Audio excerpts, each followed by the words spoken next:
नमस्कार, मैं ओम प्रकाश यादव आपका ब्लूमिंग माइंड क्लासेस में स्वागत करता हूं। आज की इस वीडियो में हम लोग भूकंप के विषय में चर्चा करने वाले हैं। भूकंप का मतलब अर्थक्वेक, तो इसका शाब्दिक अर्थ होता है भू और कंप। भू मतलब भूमि होता है, कंप मीन्स कंपन, तो भूमि पर कंपन ही कहलाता है आपका भूकंप। इसका मतलब होता है पृथ्वी के अंदर हो रहे चट्टानों के टकराव व खिसकने एवं गैस के दबाव के कारण भूकंप उत्पन्न होता है। तो जो भी पृथ्वी है उसके अंदर जो चट्टानें होती हैं वो आपस में टकराती हैं या खिसकती हैं और गैस का दबाव होता है, जिसके कारण भूकंप उत्पन्न होता है। अब देखिए यहाँ पे जहाँ से भूकंप उत्पन्न होता है तो उसको कहा जाता है फोकस, भूकंप का केंद्र कहा जाता है। और इसके बाद में जहाँ सबसे पहले भूमि पर भूकंप का अनुभव किया जाता है उस बिंदु को कहा जाता है ईपी सेंटर, भूकंप का अधिकेंद्र कहा जाता है। और इसके बाद में ये जो चट्टानें हैं, प्लेट जो हैं वो क्या कर रही हैं, मूवमेंट कर रही हैं, गति कर रही हैं। फिर इसके बाद में यहाँ पे ये जो इस तरीके से आपका है येलो टाइप का, ये आपका भूकंपी तरंगे हैं जो भूकंप के परिणाम स्वरूप उत्पन्न होती हैं। अब देखिए बात करते हैं यहाँ भूकंप। भूकंप के अध्ययन को सिस्मोलॉजी कहा जाता है। और इसके बाद में भूकंप में क्या होता है कि पृथ्वी के अंदर चट्टानों के लचीलेपन के कारण पृथ्वी के ऊपरी पृष्ठ पर होने वाली आकस्मिक कंपन को ही भूकंप कहा जाता है। अब देखिए जो भूकंप होता है वह दो कारणों से उत्पन्न होता है। एक आपका प्राकृतिक कारण होता है, एक मानवीय कारण होता है। प्राकृतिक कारण में हो सकता है ज्वालामुखी की क्रिया जो होती है उसके कारण भी भूकंप आते हैं, और मानवीय कारण में हो जाएगा बांध का बनाना, और इसके बाद में आपका हो जाता है जो घर होते हैं काफ़ी ऊंची ऊंची बिल्डिंगें बनाना, ये आपका मानवीय कारण हो जाएगा। और इसके बाद में बात करते हैं भूकंप आने का संकेत। देखिए भूकंप आने का जो संकेत होता है उसके अंतर्गत जब भूकंप आता है तो भारी मात्रा में रेडान गैसें वायुमंडल में फैल जाती हैं। एकमात्र गैस जो वायुमंडल में नहीं पाई जाती है जिसे रेडान गैस कहा जाता है। और इसके बाद में यदि भूकंप या कोई भी आपदा आने वाली रहती है तो जो जानवर होते हैं वो आपका आवाज़ करने लगते हैं, हलचल मचाने लगते हैं, जिसके कारण हमें पता लगने लगता है कि कुछ मतलब आपदा कोई आने वाली है। अब देखिए बाद में बात करते हैं भूकंप। भूकंप क्या होता है, जब भूकंप आता है तो इसके अंतर्गत भूकंप मूल से प्रत्याश ऊर्जा निकलती है। तो आपको समझ में आ रहा होगा। देखिए ये भूकंप आया था जिसके परिणाम स्वरूप ये आपका घर है जो थोड़ा सा टिल्ट हो गया, पलट गया, और यहाँ पे आपका रोड में दरार आ गई। अब देखिए बाद में बात करते हैं भूकंप मूल या केंद्र या फोकस जिसे कहते हैं। तो जिस स्थान से भूकंपी तरंगें निकलती हैं उन्हें भूकंप मूल या केंद्र कहा जाता है। और इसके बाद में पृथ्वी के ऊपरी पृष्ठ के जिस स्थान पर सबसे पहले भूकंप का अनुभव होता है उसे भूकंप अधिकेंद्र कहा जाता है। और जो भूकंप मूल और अधिकेंद्र होते हैं वो परस्पर 90 डिग्री पे होते हैं। यहाँ पे देख लीजिए, मान लीजिए यहाँ से भूकंप उत्पन्न हुआ तो इस बिंदु को भूकंप का मूल या केंद्र कहा जाएगा। और इसके बाद में यहाँ पे मान लीजिए अनुभव हो रहा है सबसे पहले तो इसको कहा जाएगा भूकंप का अधिकेंद्र कहा जाएगा। अब देखिए यहाँ पे भी देख लीजिए, यहाँ पे आपका भूकंप यहाँ से उत्पन्न हो रहा है तो इसको भूकंप का मूल या केंद्र कहते हैं। और इसके बाद में ये धरातल है तो धरातल के जिस सतह पर सबसे पहले आपका जिस बिंदु पर इसका अनुभव होता है उसे ईपी सेंटर, भूकंप अधिकेंद्र कहा जाता है। अब देखिए जो भूकंप होता है उसको तरंग के आधार पर 3 भागों में डिवाइड किया गया है। तो पहला है प्राथमिक एवं ऊर्ध्वाधर तरंग जिसे कहा जाता है प्राइमरी आर लॉन्गिट्यूडनल वेव कहा जाता है। तो जो प्राथमिक तरंग होता है इन्हें पी तरंगे भी कहते हैं, और इनकी जो गति है वो 8 किलोमीटर प्रति सेकेंड होती है। और सबसे पहले भूकंपी मूल से निकलने वाली जो तरंग है उसका नाम है पी तरंग जिसे प्राइमरी वेव कहा जाता है। और इसके बाद में ये जो तरंग होती है ये आपका ठोस तथा तरल या कह सकते हैं द्रव दोनों में गमन कर सकती है। तो यहाँ पे अब हम लोग थोड़ा सा यहाँ बैक में बात कर लेते हैं। यहाँ पे तो देखिए जो आपका फोकस है तो फोकस से जो सबसे पहले मतलब आपका यहाँ पे कोर हो जाएगा। तो जो पृथ्वी है उसका 3 परतों में डिवीजन किया गया है। तो सबसे जो निचली परत होती है उसे कोर कहा जाता है, फिर इसके बाद में आपका आता है मेंटल आता है, फिर सबसे ऊपरी वाली जो पृष्ठ होती है उसे कहा जाता है क्रस्ट।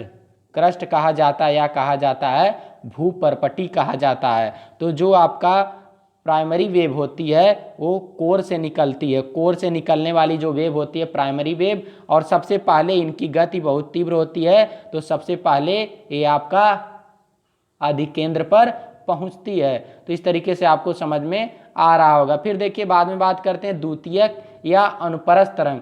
और इसके बाद में थोड़ा सा समझ लीजिए, जो आपका प्राथमिक तरंग होता है इसको कहा जाता है अनुदैर्ध्य तरंग भी कह सकते हैं, और इसको ध्वनि तरंगे भी कहते हैं। अब बाद में नेक्स्ट आगे आते हैं, यहाँ पे जो द्वितीयक एवं अनुप्रस्थ तरंग होता है जिसको सेकेंडरी या ट्रांसवर्स वेव कहा जाता है, और इन्हें साधारण सामान्य बोलचाल की भाषा में यस तरंग भी कहा जाता है, और इन्हें गौड़ तरंगे भी कहते हैं। एक चीज नोट कर लीजिएगा, जो द्वितीयक तरंग होती है उन्हें गौड़ तरंग भी कहते हैं, और ये केवल ठोस में गमन करती है, और इनकी जो गति होती है 4 किलोमीटर प्रति सेकेंड होती है। और ये जो द्वितीयक तरंग होता है पृथ्वी के क्रोड से नहीं गुजरती है। तो द्वितीयक तरंग पृथ्वी के क्रोड से नहीं गुजरती है, और यह प्रकाश तरंग की भांति गमन करती है। तो यहाँ पे देख लीजिए थोड़ा सा, तो ये आपका जो प्राथमिक तरंग जिन्हें पी तरंग कहा जाता है, ये आपका क्रोड से, पृथ्वी के क्रोड से होकर गुजरती है। लेकिन जो द्वितीयक तरंग हो जाएगा वो पृथ्वी के क्रोड से होकर नहीं गुजरेगा, और जो द्वितीयक तरंग होता है उसकी जो गति है 4 किलोमीटर प्रति सेकेंड गति होती है, और जो प्राथमिक तरंग होती है उसकी जो गति है 8 किलोमीटर प्रति सेकेंड होती है। तो इस तरीके से आपको समझ में आ रहा होगा। फिर देखिए बाद में हम लोग नेक्स्ट बात करते हैं कि धरातली या यल तरंग। तो सबसे लंबी दूरी तय करने के कारण इन्हें विनाशकारी तरंग भी कहा जाता है, और जो यल तरंग होती है उसके खोजकर्ता HD लब हैं। कहा जाता है कि लब बहुत ही खतरनाक होता है, और इसके बाद में धीरे धीरे मतलब एक तरीके से पॉइजन का काम करने लगता है। तो वही कहा जाता है कि जो यल तरंग होता है वो आपका बहुत ही विनाशकारी तरंग होता है, और इसके बाद में इसकी जो गति होती है वो बहुत ही धीरे धीरे, मतलब सबसे धीरे पृथ्वी के धरातल पर आता है, और इसके बाद में बहुत ही विनाशकारी होता है। अब इसके बाद में बात करते हैं कि इसकी जो गति होती है वो 1.5 से 3 किलोमीटर प्रति सेकेंड होती है, और बहुत धीमी गति से यल तरंगे गमन करती हैं। अभी देखिए हम लोग पढ़े हैं पी तरंग, यस तरंग और यल तरंग। याद करने का तरीका, इसको पूरा मतलब पूरा सही से लंबा चलो, पूरा सही से चलोगे तो लंबा चलोगे। तो इसका मतलब है पूरा सही से धीरे धीरे चलो तो लंबा चलोगे। तो आपका पूरा से हो जाएगा प्राथमिक तरंग, और सही से हो जाएगा सेकेंडरी वेव, और इसके बाद में लंबा चलोगे तो आपका यल तरंग हो जाएगा धीरे धीरे ही चलो। तो आप धीरे धीरे चलेंगे तो किसी कार्य को अच्छे से करेंगे और उसको एक मुकाम पर पहुंचाएंगे। और इसके बाद में बात करते हैं कि जो यल तरंग होता है वो तीनों माध्यमों में गमन करती है। तो अब देखिए यहाँ पे 2 ही तरंग है, इसको समझ लीजिए कि हम लोग बात करते हैं कि जो प्राथमिक तरंग जिसे पी वेव कहा जाता है तो यह पृथ्वी के कोर से होकर गुजरती है, लेकिन जो सेकेंडरी वेव होता है वो पृथ्वी के कोर से होकर नहीं गुजरता है। जैसे देख लीजिए भूकंप यहाँ पे उत्पन्न हुआ तो यहाँ से आपका जो तरंग है और इसके बाद में जो लंबवत बिंदु होगा इसको कहा जाएगा अधिकेंद्र कहा जाता है, इसे भूकंप का मूल कहते हैं। तो यहाँ से जो तरंग यहाँ जाएगी इसको कहा जाता है आपका प्राथमिक तरंग, प्राइमरी वेव कहा जाएगा या अनुदैर्ध्य तरंग भी कह सकते हैं। और इसके बाद में दूसरी जो तरंग जाएगी यहाँ से इसको कहा जाता है आपका सेकेंडरी वेव, गौड़ तरंग भी कहते हैं या अनुप्रस्थ तरंग या प्रकाश तरंग भी कहा जाता है। और सबसे जो लास्ट में पहुंचेगी सबसे धीरे धीरे उसको कहा जाता है यल वेव या धरातली या सतही तरंग कहा जाता है। इसकी जो यल वेव की गति होती है 1.5 से लेके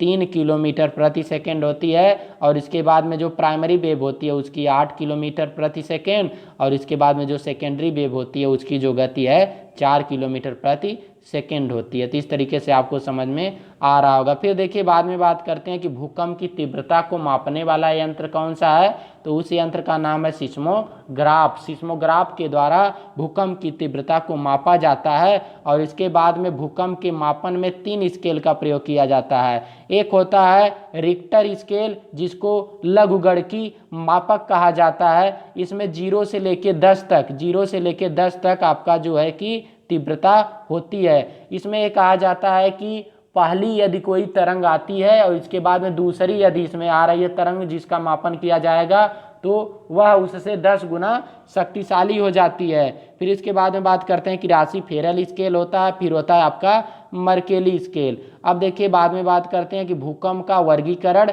गहराई के आधार पर। तो यहाँ पे लिख लीजिएगा गहराई के आधार पर भूकंप का वर्गीकरण। तो पहला होता है सामान्य भूकंप, जिसकी गहराई 0 से 50 किलोमीटर तक का जो होता है उसको सामान्य भूकंप कहा जाता है। और इसके बाद में मध्यवर्ती भूकंप, जिसकी ऊंचाई 50 से लेकर 250 किलोमीटर तक होती है, उसे मध्यवर्ती भूकंप। गहरे या पाताली भूकंप 250 से 700 किलोमीटर की गहराई वाले जो भूकंप होते हैं उन्हें गहरे या पाताली भूकंप कहा जाता है। और इसके बाद में देखिए तीव्रता के आधार पर, तो हल्का भूकंप अगर 2 से 3 तीव्रता है तो उसको हल्का भूकंप कहा जाता है, और 6.2 तीव्रता के आसपास का भूकंप है तो उसको शक्तिशाली भूकंप कहा जाता है। अब देखिए यदि आपसे कोई पूछेगा कि भारत में भूकंप आने का कारण क्या है, तो भारत में भूकंप आने का मुख्य कारण है कि भारतीय प्लेट का यूरेशियन प्लेट से 45 मिलीमीटर प्रति वर्ष की दर से अभिसरण जो होता है, यहाँ पे लिख लीजिएगा जो भी उसका खिसकना, मतलब जब चट्टानें खिसकती हैं या आपस में टकराती हैं तो उसी के कारण क्या होता है, भूकंप आता है। तो जो भारतीय प्लेट है और यूरेशियन प्लेट है वो आपका 45 मिलीमीटर प्रति वर्ष की दर से उनका अभिसरण हो रहा है। और इसके बाद में जो भारत में भूकंप वाले सर्वाधिक क्षेत्र हैं वो आपका हिमालय के पर्वतीय भाग एवं उत्तर के मैदानी भाग में सर्वाधिक भूकंप आते हैं। अब देखिए भारत में भूकंपी क्षेत्र को आपका 4 जोनों में डिवाइड किया गया है। तो पहला एक आपका आ जाएगा जोन 5। जोन 5 को कहा जाता है अत्यधिक भूकंप वाला क्षेत्र। तो यहाँ की जो तीव्रता होती है 9 से ज़्यादा होती है। और इसके बाद में इस क्षेत्र में उत्तराखंड, अंडमान निकोबार इत्यादि आपके क्षेत्र आते हैं। और इसके बाद में यहाँ पूरे भारत का 12% जो भूकंप है इधर ही आता है। इसके बाद में जोन 4 की तीव्रता अति तीव्र होती है और इसके बाद में आपका ये 8 इसकी तीव्रता होती है। और ये जम्मू कश्मीर, दिल्ली, सिक्किम इत्यादि क्षेत्रों में आपका ये भूकंप आता है। और कुल क्षेत्रफल का जो भारत का क्षेत्रफल है 32,87,263 वर्ग किलोमीटर है। तो उसका 18% निकाल लीजिए, तो 18% के क्षेत्र में जोन 4 के अंतर्गत भूकंप 8 तीव्रता वाले आते हैं। और इसके बाद में जोन 3 को मध्यम तीव्रता के अंतर्गत रखा गया है और जिसकी तीव्रता है 7। इसके अंतर्गत क्षेत्र आता है केरल, उत्तर प्रदेश, मध्य प्रदेश इत्यादि क्षेत्र आते हैं। और इसके बाद में यहाँ आपका 27% क्षेत्रफल इस क्षेत्र का है, जितने भी क्षेत्र आते हैं। और जोन 2 में आपको कम तीव्रता वाला इसको क्षेत्र कहा गया है। यहाँ की तीव्रता 6 या कम होती है। यह आपका कुल जो जितना भी हिस्सा हो गया है उसमें शेष बचा 46% हिस्से पे जो भूकंप आता है वो आपका जोन 2 के अंतर्गत आता है। और इसके बाद में जो क्षेत्रफल है इसका 43% क्षेत्र है। तो यहाँ पे देख लीजिए जो आपका इस तरीके से यहाँ पे जोन 5 आपका एकदम रेड कलर से 10.79 करके दिया गया इसमें। तो जो भी रेड कलर से जैसे पूर्वी इलाके जितने हैं तो ये आपका रेड जोन में आ जाएगा। फिर इसके बाद में आपका दिया है थोड़ा सा गहरा ये येलो टाइप का दिया है, तो ये 17.49 के अंतर्गत ये आपका जो है कि अति तीव्रता वाले जोन के अंतर्गत आ जाएगा। और इसके बाद में आपका आ जाता है जोन 3 आ जाता है, फिर आपका जोन 2 आ जाता है। तो ये सब क्षेत्र आपका दिया गया है। तो अब देखिए बाद में बात करते हैं कि विश्व के प्रमुख भूकंपी क्षेत्र।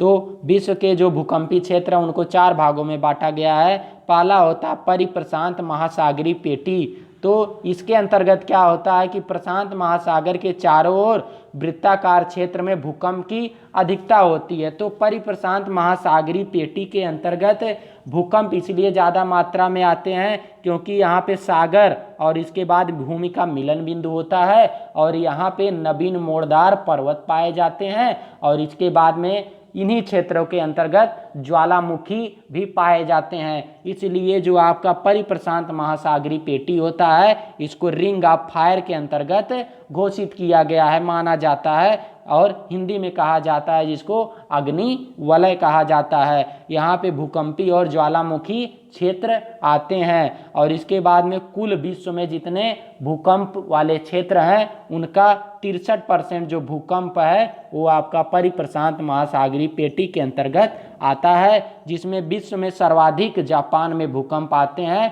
प्रतिवर्ष 1500 भूकंप के झटके जापान में देखने को मिलते हैं। तो यहाँ देखिए जो आपका एकदम ब्लैक से स्पॉट किया गया है तो ये आपका है, ये 1900 से लेके 2017 के आसपास का आपका हाईलाइटेड जोन किया गया है कि यहाँ पे भूकंप मतलब आए थे। तो ये जो एकदम ब्लैक कलर का है ये आपका ज़्यादा हाईलाइटेड जोन है, तो जिसके अंतर्गत जापान भी आता है। जापान में आपका प्रतिवर्ष कितना है, एक वर्ष में 1500 झटके देखने को मिलते हैं। और इसके बाद में देखिए बाद में बात करते हैं कि यहाँ जो आपका है नॉर्थ अमेरिकन प्लेट या आपका और इसके बाद में पैसिफिक प्लेट आपस में इनका क्या हो रहा है 8 सेंटीमीटर प्रतिवर्ष की दर से इनका अभिसरण हो रहा है, जिसके कारण टोक्यो में सबसे ज़्यादा क्या हो रहा है, जापान में ही आपका जापान क्षेत्र इधर पर जा रहा है। टोक्यो जो रीजन है आपका इधर ही जापान में सबसे ज़्यादा इसीलिए भूकंप आते हैं। अब देखिए नेक्स्ट हम लोग बाद में बात करते हैं कि मध्य महाद्वीपीय पेटी, इसके अंतर्गत यूरोप का आल्प्स पर्वत, एशिया का हिमालय, म्यांमार की पहाड़ी और एशिया माइनर आता है और विश्व का 21% भूकंप इसी क्षेत्र में आता है। अब जो तीसरा है आपका मध्य अटलांटिक पेटी होता है और चौथा है पूर्वी अफ्रीका पेटी। और इसमें क्या होता है कि प्लेट विवर्तनिकी के कारण आपका भूकंप आता है और जो स्वेज नहर और लाल सागर के अंतर्गत जो क्षेत्र होते हैं, एक चीज़ लिख लीजिएगा, स्वेज नहर जो होती है लाल सागर को भूमध्य सागर से जोड़ने का